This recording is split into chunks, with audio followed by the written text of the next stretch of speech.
Selamat pagi dan salam sehat buat anak-anak didik kami. Kita bertemu lagi dalam pelajaran matematika kita hari ini. Itu mengenai syarat dua segitiga yang kongruen.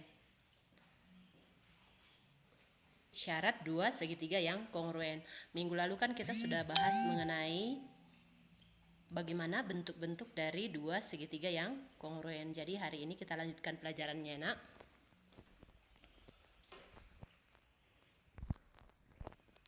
Nah, yang pertama untuk syarat dua segitiga yang kongruen yaitu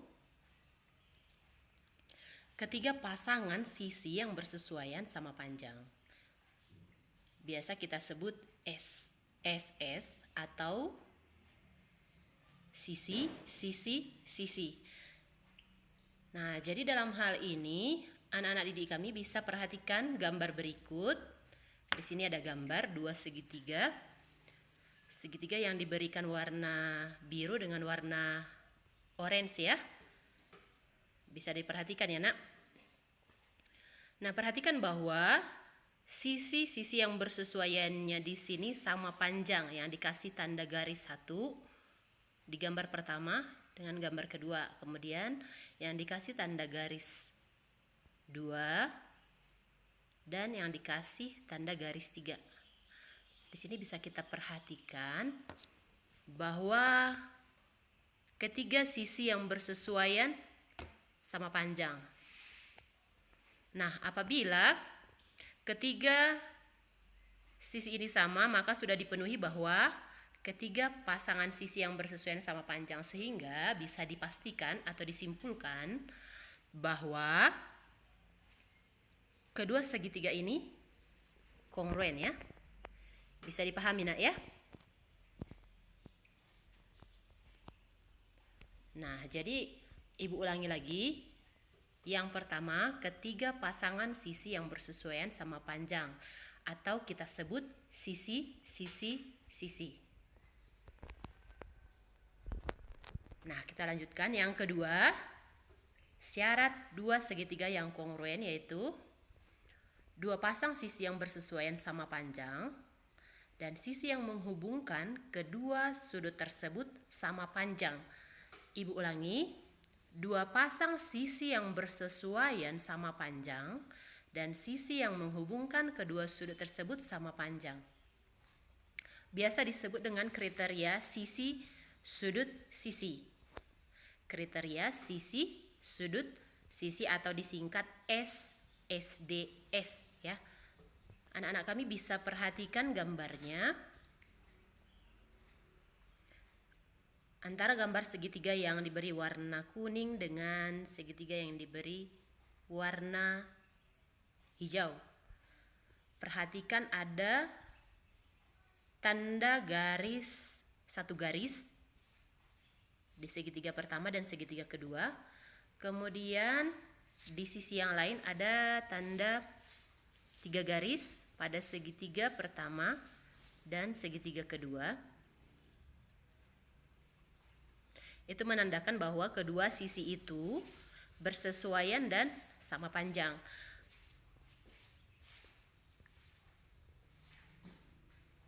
Nah, selanjutnya perhatikan bahwa di antara kedua sisi itu ada sudut yang diapit. Sudut yang diapit oleh sisi yang diberi tanda garis 1 dengan garis 3.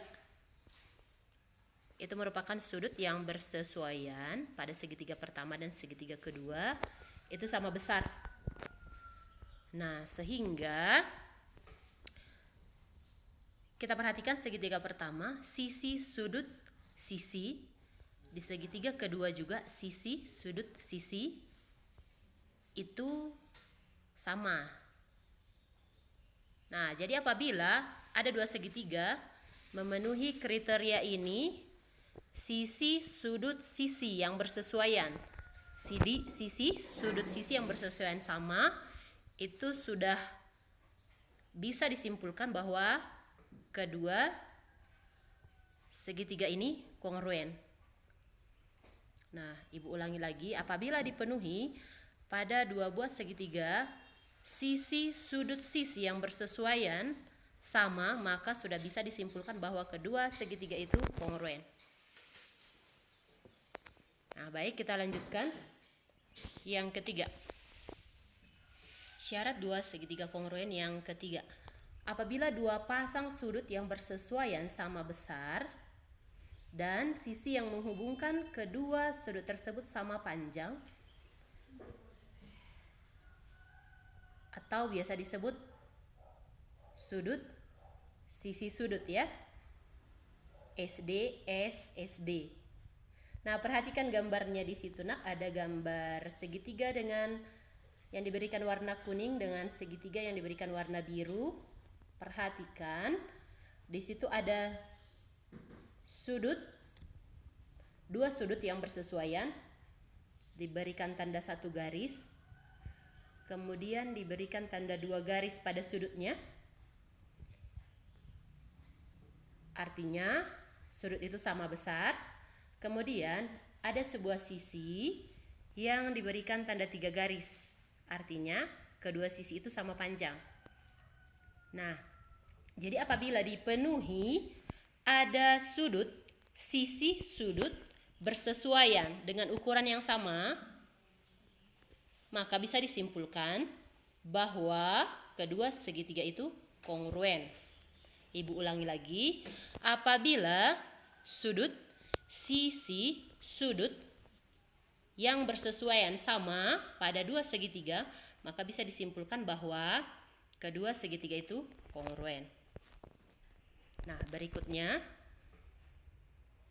yang keempat, dua pasang sudut yang bersesuaian sama besar dan sepasang sisi yang bersesuaian sama panjang, biasa disebut sudut sisi. Dua pasang sudut yang bersesuaian sama besar dan sepasang sisi yang bersesuaian sama panjang, biasa disebut sudut sisi. Nah, anak-anak kami bisa perhatikan gambarnya, gambar segitiga yang sudah ditampilkan. Yang pertama segitiga dengan warna hijau, kemudian segitiga dengan warna orange.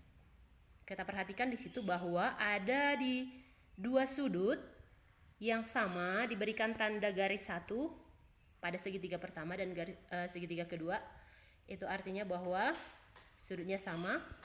Kemudian ada sudut yang diberikan tanda dua garis bersesuaian dan sama besar, itu artinya.